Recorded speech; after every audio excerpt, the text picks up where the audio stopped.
Hey, Adirondack Club family, it's Colin bringing you your Coach's Corner this week. We're going to talk about overtraining. I got a question about from one of my parents that was saying, like, I think my athlete's kind of in that overtraining zone, and when your athlete does happen. Our youth athletes are extremely resilient. You think it would be more of a problem where athletes are not doing so well in the field, or are getting a little stale with what they're doing, and you just got to keep an eye out. So what we look for is, is it like a chronic performance deficit? So they were able to hit a really good sprint and they just haven't been able to get back there in a couple months. And we're like, what would start digging in? And then you start to realize they're on 3 different club teams. They're strength training 4 days a week.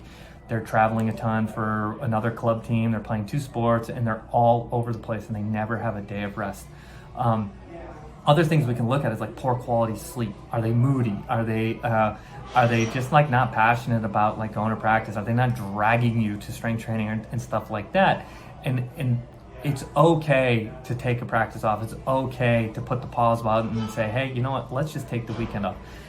We got a great example of one of our athletes. He was training really hard in multiple sports, and he actually took a month off. His parents recognized it and said, you know what, you need time off. So he took August off, and he took most of September, half of September off, and get back in training. And to be honest, it probably was the best thing he needed, because vertical jump went up about 8 inches.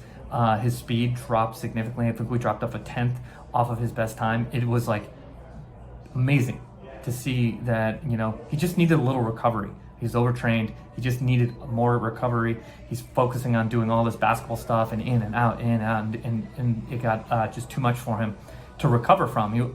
Coming into a session sore every single training session, we need to change that. That shouldn't be in sport. We shouldn't be doing that. If you're not recovering from your stress, and every single day you going into a next practice, you're beat up, we've got to look at your recovery. And part of it could be nutrition, and it's just finding rest. If you're training 7 days a week for 9 months of the year, our professional athletes aren't even doing that, right? They're taking a full season off and focusing on a different part of their game.